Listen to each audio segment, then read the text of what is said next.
আমাদের গেছে যে দিন একেবারেই কি গেছে, কিছুই কি নেই বাকি। এই দুনিয়ার তামাম তারকার রশ্মিতে আলোকিত হতো বাংলাদেশ প্রিমিয়ার লিগ। শীতের দিনে মাঠের ক্রিকেটে উত্তাপ ছড়াতো নাম করা সব বিদেশিরা। এখন যেন কৃত্রিম আলোর পথ পাড়ি দিচ্ছে বিপিএল।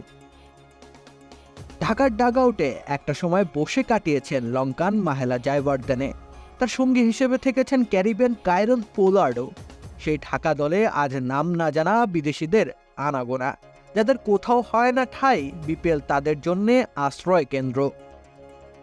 এই তল্লাটে খেলে গেছেন হার্শেল গিবস, সানাত জয়সূরিয়া, আজহার মাহমুদ, আব্দুর রাজ্জাকরা। Chris Gayle, David Warner, Shane Watson, Steven স্মিথদের মতো ব্যাটাররা চার ছক্কার পশা সাজিয়ে বসতেন।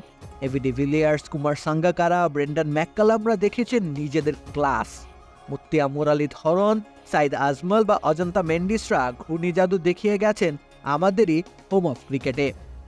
ম্যাজিক হার্বাল টুথপেস্ট দূর করে দুর্গন্ধ সৃষ্টিকারী দাঁতের সমস্যা। ইয়েস, দেখাও তোমার ম্যাজিক।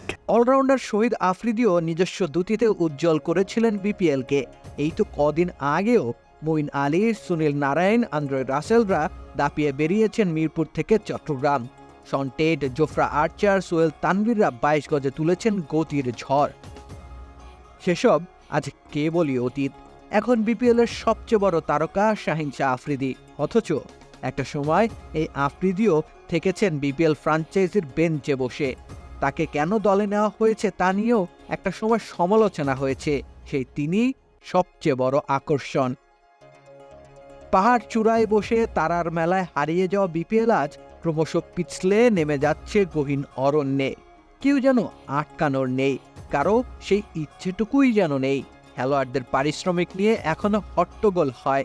2-4 জন ভিনদেশি যদিও বা আসেন খেলতে, তারাও আজকাল সন্দিহান।